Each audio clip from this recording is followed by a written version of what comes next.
حرتي يا اختي وما عرفتي ما ديري الغدا. نوضي يا لاله صاوبي ليك هاد الخبيزات اللي كيجيو لذاذ ورائعين ومقطنين وهشاش ورطبين وبمكونات بسيطة متواجدة في كل بيت. تابعوا الطريقة والمقادير في نفس الوقت. كي دايرين؟ لاباس عليكم؟ كنتمنى تكونوا بخير وعلى خير. بغيت نشارك معكم هاد الخبيزات اللي كيجيو رائعين.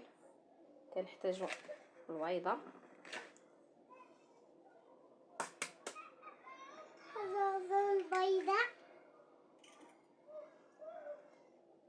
السنيده، ملعقه، قبصه ديال الملح،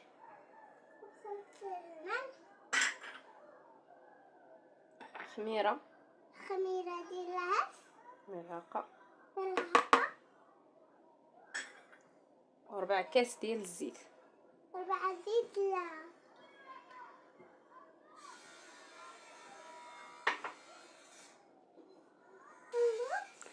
كنحركو كلشي بحال هكا.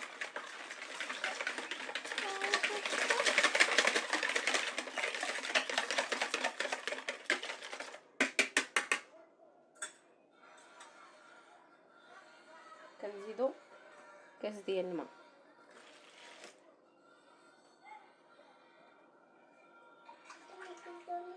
وهذا ثاني 2 كيسان ديال الماء.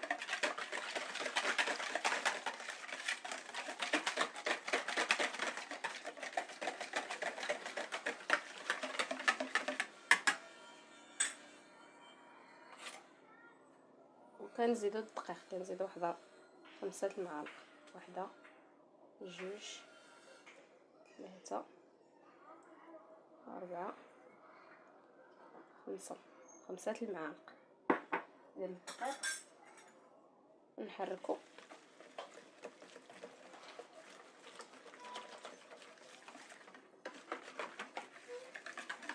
ما تخافوش، واخا تشوفوا الخليط بحال هكا ما تخافوش عليه، صافي تنخليوه يرتاح.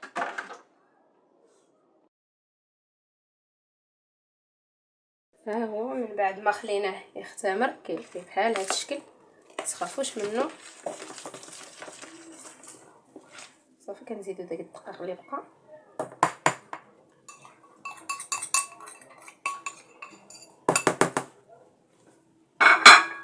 كنجمعو غير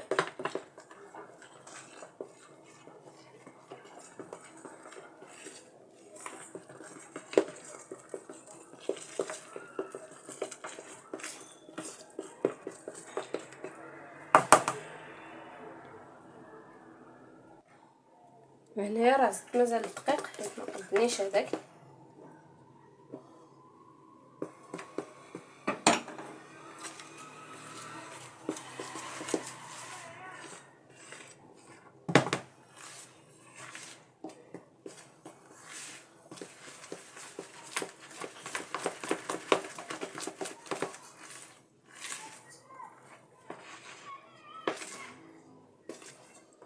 غنزيد مازال شويه ديال الدقيق، زدت مازال الدقيق.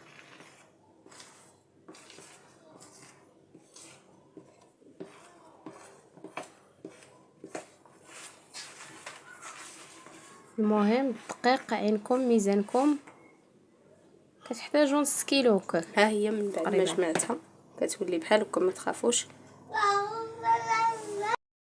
هذه هي الحشوه باش غنعمروا دوك الخبيزات.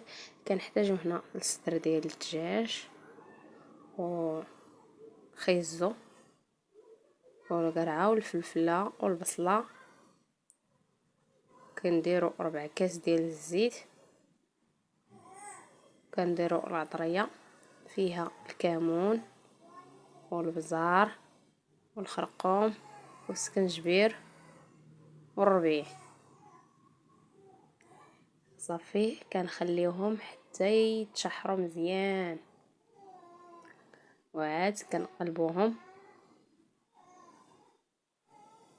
مهم الطريقه راه واضحه لكم في الفيديو، راه كيجيو خبيزات رائعين. كنتمنى تجربوهم وما تبخلوش عليا بلايك وشي تعليق زوين، وجربوه وقولوا لي كي جاكم. راه كيجي المذاق ديالو رائع. ديروه هكا للغدا ولا للعشاء، راه كيجي زوين.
صافي هنا كندوزو الخبز من بعد ما ارتاح، كنكوروه كويرات صغار، كنستعينو بالدقيق حيت العجينه تبارك الله راه مرخوفه وكتجي زوينه. جربوها راه تصلح الحلو والمالح، الا بغيتو ديروا بها الحلو راه كتجي رائعه تبارك الله. صافي كنكوروهم، من بعد ما كورناهم كاملين كنجيبو الدقيق حيت تبارك الله مع مرخوفه كتلصق في اليد، ضروري الدقيق. صافي كنقرصوها بحال هكا،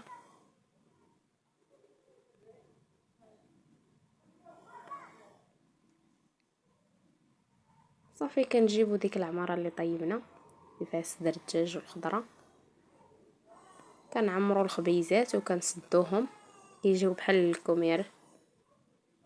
راه تبارك الله كيجيو رائعين، والمذاق يا سلام يا سلام. والسر هو في العجينه، خاص ضروري العجينه تكون مرخوفه باش يصدق معكم هاد الخبيزات. صافي كنسدوهم وكنديروهم في الفران، وكندهنوهم بالصفر ديال البيض والزنجلان. نتوما اللي حبيتو، بغيتو الزنجلان بغيتو البافون، كيبقى داكشي الاختيار ديالكم. انا غير كنشارك معكم داكشي اللي كندير وصافي. كنتمنى تشتركوا في القناة وتفعلوا الجرس باش يوصلكم الجديد ان شاء الله، وما تنساوش ديروا لي اللايك للفيديو وتخليوا لي الاراء ديالكم في الكومنتير. هاد العجينه ضروري تستعملوا بالدقيق حيت تبارك الله راه كتجي مرخوفه. هذاك الشيء علاش خاص ضروري الدقيق، الا ما درتوش الدقيق غتجيكم كتلصق في اليد. صافي هنا راه درت الوحده وعاودت معكم الثانيه. انا كنوري للمبتدئات، اما راه تبارك الله راه القنوات تبارك الله كثير، تبارك الله راه طياب بحر، كل واحد كيفاش كيدير الطريقه ديالو. انا غير غنبقى نشارك معكم داكشي اللي كندير، سهل وبسيط واقتصادي وفي المتناول الجميع، وكنتمنى تشجعوني.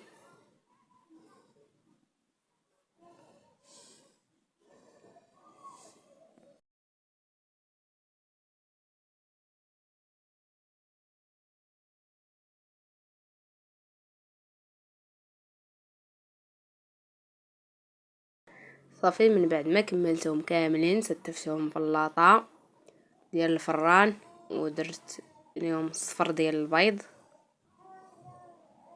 دهنتهم ودخلوهم تقريبا 25 دقيقة على الفرن 180 درجة. طيبوا من التحت وشعلوهم من الفوق، وبصحتكم وراحتكم. هما كيجيو راه كيجيو قطنين اسفنجيين زوينين. جربوهم وغتعرفوا علاش كندوي. ما شاء الله، اللهم بارك، خبيزات رائعين رائعين بمعنى الكلمة. شفتوا هكا رطبة، راه هنا راه باقي سخان ما شاء الله. وشهية طيبة وبصحتكم وراحتكم ومع السلامة.